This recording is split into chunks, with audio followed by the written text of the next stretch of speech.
आज की तारीख कोई उतना सफिशिएंट फंड नहीं है जिससे अपने देवता तुल्य जनता का हम सफिशिएंट रूप से सेवा कर पाए। पंचायत समिति 2-4 महीना आते हैं, उसके बाद सब लोग अपने अपने घर बैठ जाते हैं, क्योंकि करे क्या, वहाँ जनता खोजती है, यहाँ कुछ होता नहीं है। बिहार सरकार, पंचायती राज विभाग बिहार सरकार को इस मुद्दे पर हम 2 बार पूर्व में भी चिट्ठी लिख चुके हैं। आज तक उस चिट्ठी का ना कोई हम लोगों को जवाब मिल पाया है, नहीं उस पर ग्राउंड लेवल पे कोई काम हो पाई। आज क्या कारण है कि मुखिया अपने चुनाव में इतना ज्यादा सब खर्च करता है? क्यों? रुपया लूटने के लिए। पंचायत में जो माननीय मुखिया जी लोगों को फंड मिलता है, मिनिमम उसका 50% योजना पंचायत समिति सदस्यों को भी दिया जाए। कि सरकार पंचायत समिति के लिए एक स्पेशल निधि का व्यवस्था करे, जिसमें जिला परिषद, पंचायत समिति और मुखिया तीनों का शेयर बराबर हो। अगर राज्य सरकार हम लोगों की बात को नहीं सुनती है तो बहुत ही जल्द हम लोग उच्च न्यायालय, माननीय हाई कोर्ट पटना में जाके उनके खिलाफ रीट करेंगे फाइल। मुद्रा के अभाव में जनता से लात, जूता और गाली खाते हैं। सब लोग अपने अपने स्तर से जब पंचायत में काम करेंगे, जनता का चौमुखी विकास होगा और इससे सरकार की भी उपलब्धि बढ़ेगी। राज्य सरकार से आपकी क्या मांग है? मैं अमित कुमार उर्फ अमित शाह, पैगंबरपुर पंचायत समिति सदस्य क्षेत्र संख्या 1 से निर्वाचित होकर आया। हम लोगों ने पूरे मीनापुर के पंचायत समिति सदस्यों की एक बैठक करके पंचायत समिति संघ बनाने का कार्य किया, जिसके अध्यक्ष के रूप में भी हम आज की तारीख में निर्वाचित हैं। राज्य सरकार से मेरी ये मांग है कि पंचायत समिति सदस्य पद का सृजन, पंचायत का चौमुखी विकास करने के लिए पंचायत समिति सदस्य का सृजन, पद का सृजन किया गया और पंचायत समिति सदस्यों के पास आज के तारीख में कोई उतना सफिशिएंट फंड नहीं है जिससे अपने देवता तुल्य जनता का हम सफिशिएंट रूप से सेवा कर पावे। अपने पंचायत समिति सदस्य का जो कार्य क्षेत्र है, उस कार्य क्षेत्र में हम लोग विकास कर पावे।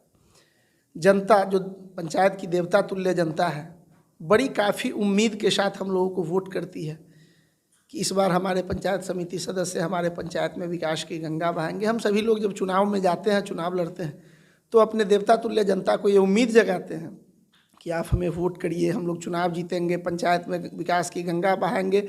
बहुत 10 तरीके का विकास का आश्वासन देते हैं, लेकिन दुर्भाग्य की बात है कि आज राज्य सरकार के द्वारा जो फंड हम लोगों को दिया जाता है, उससे बिल्कुल ही पंचायत का विकास सही तरीके से नहीं हो पाता है। जो निधि मिलनी चाहिए पंचायत समिति सदस्यों को, वह निधि उपलब्ध नहीं है हम लोगों के पास। तो मैं एसएच भारत चैनल के माध्यम से राज्य सरकार तक अपनी बात को पहुंचाने का कार्य कर रहा हूं कि जिस कार्य के लिए इस पद का सृजन किया गया है, बिहार सरकार, पंचायती राज विभाग बिहार सरकार को इस मुद्दे पर हम 2 बार पूर्व में भी चिट्ठी लिख चुके हैं। आज तक उस चिट्ठी का ना कोई हम लोगों को जवाब मिल पाया है, नहीं उस पर ग्राउंड लेवल पे कोई काम हो पाई है। तो हमारा ये प्रयास है कि पंचायत समिति सदस्यों को सफिशिएंट रूप से फंड दिया जाए और राज्य सरकार पंचायत समिति सदस्यों के ऊपर ध्यान दे, ताकि हम लोग अपने पंचायत में विकास का कार्य कर सके। और हम आपके चैनल के माध्यम से डिमांड करना चाहते हैं कि पंचायत में जो माननीय मुखिया जी लोगों को फंड मिलता है, मिनिमम उसका 50% योजना पंचायत समिति सदस्यों को भी दिया जाए। 15% योजना पंचायत समिति सदस्यों के पास आती है, उसमें भी एक प्रोटोकॉल है कि जो पंचायत समिति सदस्यों के प्रमुख हैं, प्रमुख के पास फंड जाता है। मीनापुर ही नहीं, बिहार के किसी भी जिला में, किसी भी प्रखंड में आप चले जाइए, हर प्रमुख यही चाहता है कि जो हमारा समर्थक है, जो हमारे वोटर समिति रहे हैं, उनको हम काम दें। तो इस स्थिति में जो विपक्ष के समिति होते हैं, उनको कार्य नहीं मिल पाता है। पंचायत समिति सदस्यों को निजी निधि, निजी डोंगल मिलने के बाद जब डायरेक्ट उनके पास अपना फंड आएगा, तो पंचायत में वे अपने हिसाब से कार्य कर पाएंगे, पंचायत का समुचित विकास कर पाएंगे। यही चीज़ मैं बार बार मीडिया के माध्यम से हो, चिट्ठी लिखने का कार्य भी हमने किया अभी तक हम लोगों में असंतोष की भावना है। मैं आपके चैनल के माध्यम से एक चीज़ बताना चाहता हूँ कि अगर राज्य सरकार हम लोगों की बात को नहीं सुनती है तो बहुत ही जल्द हम लोग उच्च न्यायालय माननीय हाई कोर्ट पटना में जाके उनके खिलाफ रीट करेंगे फाइल। हम लोग पंचायत समिति संघ मीनापुर का गठन कर चुके हैं। प्रखंड से निकलकर मुजफ्फरपुर जिले के तमाम 16 प्रखंड में हम लोग जाकर के पंचायत समिति संघ का गठन करेंगे और जिला लेवल पर इस संगठन को बना करके, प्रदेश लेवल पर बना करके बिहार के विभिन्न जिला मुख्यालय हो, पटना गांधी मैदान हो, पंचायती राज मंत्री का ज़रूरत पड़ेगा तो हम लोग दरवाज़ा खटखटाने का कार्य करेंगे और चरणबद्ध तरीके से इस आंदोलन को हम लोग करेंगे और इसमें हम लोग निश्चित तौर पर सफलता पाएंगे। हम लोगों को अपना हक हकूक चाहिए, इसमें कोई कंप्रोमाइज़ नहीं होना चाहिए। हम लोगों को भी निधि मिले, पर्सनल फंड मिले, जिससे हम लोग अपने जनता का कार्य कर सकें। मीनापुर पंचायत समिति संघ द्वारा रखा जा रहा है, चूँकि मीनापुर क्रांतिकारियों की धरती रही है और इसकी लड़ाई की आगाज हम सभी तमाम पंचायत समिति सदस्य मीनापुर की धरती से शुरुआत कर रहे हैं और इतिहास गवा रहा है मीनापुर का कि मीनापुर से जो लड़ाई छिड़ी है अंतोगत्वा उसमें सफलता मिली है। जय हिंद, जय भारत, जय मीनापुर, इनकलाब जिंदाबाद। मैं अनिरुद्ध कुमार उर्फ अनिरुद्ध यादव, पंचायत समिति सदस्य, पंचायत बिलाही लच्छी, मीनापुर क्षेत्र संख्या 19। राज्य सरकार से आपकी क्या मांग है? देखिए, राज्य सरकार ही नहीं, यह पूरे भारत की बात है। कहीं इसको बीडीसी कहा जाता है, कहीं मंडल समिति कहा जाता है, कहीं पंचायत समिति कहा जाता है।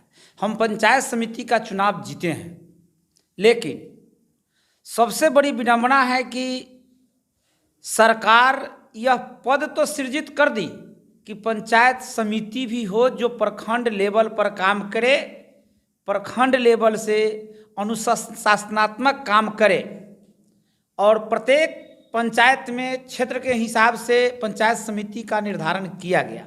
उसके बाद उन सबों को मिलाकर फिर प्रमुख का चुनाव होता है। जिनके साथ ज़्यादा संख्या में लोग होते हैं उनकी चुनाव होती है प्रमुख का। लेकिन उसके बाद चुनाव तक पंचायत समिति सदस्य जो निर्वाचित होकर आते हैं, लगता है उनको कि वास्तव में हमने जो अपने जनता के साथ चुनाव में वादा किया है वह सब हम पूरा करेंगे। लेकिन जो ही प्रमुख का चुनाव हो जाता है उसके बाद फिर से वही मनमानी, उसी तरह का आरोप प्रत्यारोप के बीच में पंचायत समिति घिर के रह जाता है। क्योंकि प्रमुख के चुनाव में वोट देने के बाद पंचायत समिति सदस्य के पास कुछ रह नहीं जाता, सिर्फ एक वोट है।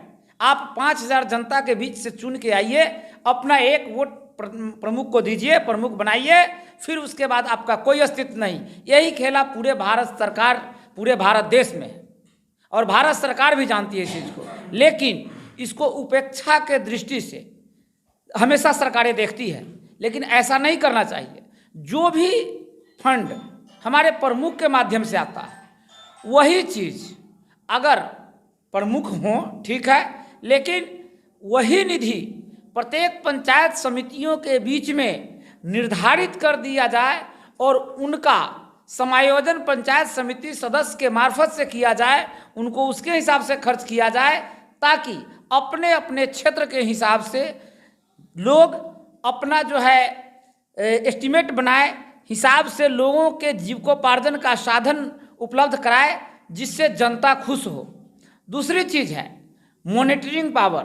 तो आज बिहार सरकार और भारत सरकार में जिस चीज़ के लिए यह पंचायत समिति माना जाता है उस पर काम नहीं हो रहा है। हर जगह भ्रष्टाचार व्याप्त है और जिसके चलते पंचायत समिति 2-4 महीना आते हैं, उसके बाद सब लोग अपने अपने घर बैठ जाते हैं। क्योंकि करे क्या, वहाँ जनता खोजती है, यहाँ कुछ होता नहीं है, क्या विकास करे। एक तरफ पूरे भारत सरकार का काम है कि 100 में से 70% वह मुखिया को दे देता है फंड। तो वह आज क्या कारण है कि मुखिया अपने चुनाव में इतना ज़्यादा सब खर्च करता है? क्यों? रुपया लूटने के लिए। अगर उसको त्रिस्तरीय पंचायत समिति के बीच में बांट दिया जाए, जिसमें जिला परिषद, पंचायत समिति और मुखिया तीनों को अगर बराबर अधिकार दे दिया जाए, क्योंकि एक ही जनता मुखिया, पंचायत समिति और जिला परिषद सबों को एक बार ही चुनती है, और जो ही चुनाव में जाता है तो हमारी जनता भोली भाली वह नहीं जानती, मतदाता मालिक नहीं जानते हैं कि किनका क्या काम है। और सरकार का भी गाइडलाइन है कि आप सब काम तो कर सकते हैं, यानी फैशन की जो भी सामानें हैं आप खरीद सकते हैं, आपके पास मुद्रा नहीं है। तो हम लोग अंत में जाकर मुद्रा के अभाव में जनता से लात, जूता और गाली खाते हैं। अंत में अगले चुनाव में हम लोग जब वोट के लिए जाते हैं तो जनता कहती है आपने काम क्या किया, लेकिन इसका पूरा का पूरा श्रेय बिहार सरकार और भारत सरकार को जाता है, जो हमारे पंचायत समिति सदस्यों को गाली खाने पर, जूता खाने पर मजबूर करते हैं। इसलिए हमारी सरकार से मांगे हैं कि आप लोग, सरकारें से मांगे हैं कि सरकार पंचायत समिति के लिए स्पेशल निधि का व्यवस्था करे, जिसमें जिला परिषद, पंचायत समिति और मुखिया तीनों का शेयर बराबर हो। सब लोग अपने अपने स्तर से जब पंचायत में काम करेंगे, जनता का चौमुखी विकास होगा और इससे सरकार की भी उपलब्धि बढ़ेगी।